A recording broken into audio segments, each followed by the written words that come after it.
Selamat datang kembali di kanal Nalar Mulyawan dalam segmen Wisata Bahasa.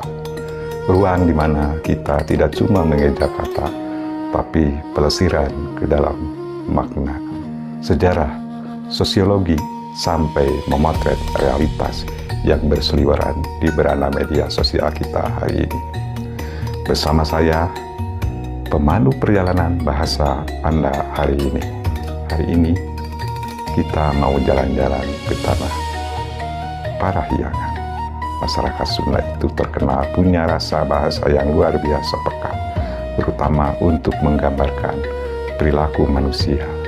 Ada dua kata yang sering dianggap mirip, sama-sama punya nuansa genit atau nakal.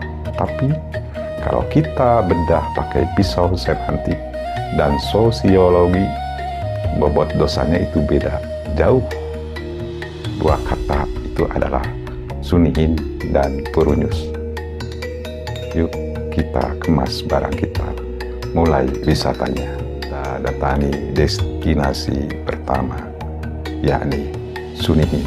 Kamu serasa bahasa masyarakat Sunda, Sunihin ini merujuk pada perilaku laki-laki yang suka menggoda perempuan, tapi tendensinya sangat negatif, sembunyi-sembunyi, dan seringkali memanfaatkan kesempatan atau kekuasaan. Secara sosiologis, Sunihin ini punya bobot pelecehan terselubung. Misalnya, ada atasan yang kalau berbicara sama staf perempuannya, matanya jelalatan, atau tangannya sengaja menyenggol-nyenggol pas memberikan berkas, sambil senyum-senyum mesum. Kelihatan biasa, tapi bawaannya ingin curhat-coret saja. Perilaku Sunihin ini manipulatif, menjengkelkan, dan membuat orang lain merasa terancam atau tidak nyaman. Bobot perilakunya berat dan negatif. Sekarang kita geser ke kata kedua, yakni purunyus. Nah, ini beda ceritanya. Secara semantik, purunyus adalah ngurunyus. Itu juga menggambarkan kegenitan, tapi sifatnya impulsif, spontan, ekspresif, dan biasanya harmless alias tidak berniat jahat. Orang yang purunyus itu kalau melihat sesuatu yang menarik, misalnya melihat perempuan cantik atau situasi yang mengemaskan, mulutnya langsung nyeletuk gembira, matanya berbinar, tapi gerakannya berhenti sampai di situ saja.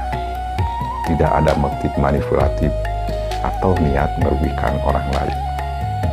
Kalau dalam sosiologi pedesaan, purunyus ini sering jadi bumbu humor atau pencair suasana di pos ronda atau di sawah.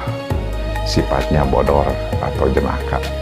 Jadi kalau ditakar bobotnya, Sunihin itu kriminalitas rasa, sedangkan purunyus itu seni keisengan yang masih dalam batas toleransi sosial. Baraya nalar, bahasa itu hidup karena dia dipraktikkan. Sekarang mari kita hubungkan dua kata ini dengan apa yang sering kita lihat di media sosial, khususnya dalam gaya kepemimpinan tokoh yang algoritmanya sering sekali lewat di FYP kita. Kang Deddy Mulyadi atau KDM. Bagi baraya yang sering menonton belusukan KDM di YouTube atau di TikTok, kita disuguhi gaya kepemimpinan yang tidak kaku. KDM itu kalau turun ke lapangan bertemu ibu-ibu, janda tua, atau gadis desa, komunikasinya sangat cair. Seringkali beliau melontarkan candaan-candaan yang kalau orang kota bilang mungkin flirting atau menggoda. Misalnya, pas ketika bertemu mak-mak penjual gorengan, KDM suka nyeletuk, mending gelis kieu sih mak, lamun teu menang bantuan, mending milu, jeung urang we lah. Aduh, cantiknya banget sih mak. Kalau nggak dapat bantuan, mending ikut saja sama saya. Atau saat menggoda kakek-kakek yang pengen kawin lagi. Disinilah kita bisa menguji kata Cunihin dan Purunyus. Apakah sandaan KDMM itu Cunihin? Jawabannya sama sekali bukan. Itu adalah contoh nyata dari perilaku Purunyus yang kontekstual. Mengapa demikian? Karena di sana tidak ada relasi kuasa yang menindas.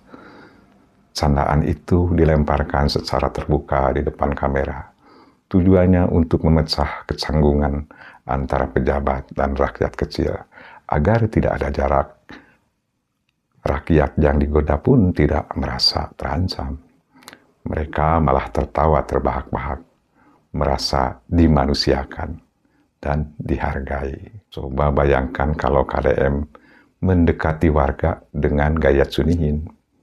Bicaranya berbisik, matanya penuh motif, dan setelah itu tidak memberikan solusi apa-apa. Wah, pasti netizen media sosial langsung bergerak melakukan cancel culture. Namun, yang terjadi justru sebaliknya.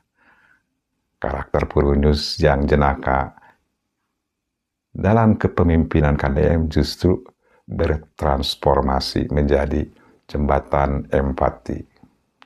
Di balik celetukan spontannya, ujung-ujungnya selalu ada aksi nyata.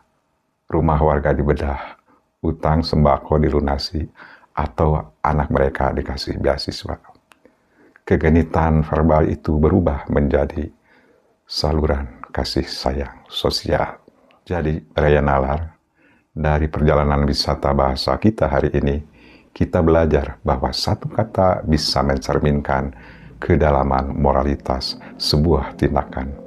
Cunihin mengajari kita tentang batasan rasa hormat, bahwa keisengan yang bermotif mesum dan memanfaatkan kesempatan adalah hal yang merendahkan martabat. Sementara Purunyus memperlihatkan kepada kita bahwa ekspresi kekaguman atau keisengan yang jujur, spontan, dan tanpa niat jahat justru menjadi media kehangatan dan keakraban dalam kehidupan sehari-hari, bahkan dalam ruang kepemimpinan. Bahasa Sunda dengan indahnya memisahkan kedua bobot perilaku. Tak bisa menakar diri kita ini sedang bercanda dengan tulus atau sedang memanfaatkan keadaan. Tidak bisa bahasa kali ini, jangan lupa untuk tetap menyelami makna di balik setiap kata yang kita ucapkan. Dunia nyata maupun di kolom komentar media sosial. Saya Mulyawan, pamit undur diri. Sampai jumpa di rute bahasa berikutnya. Hatur nuhun. Cak. Wassalam.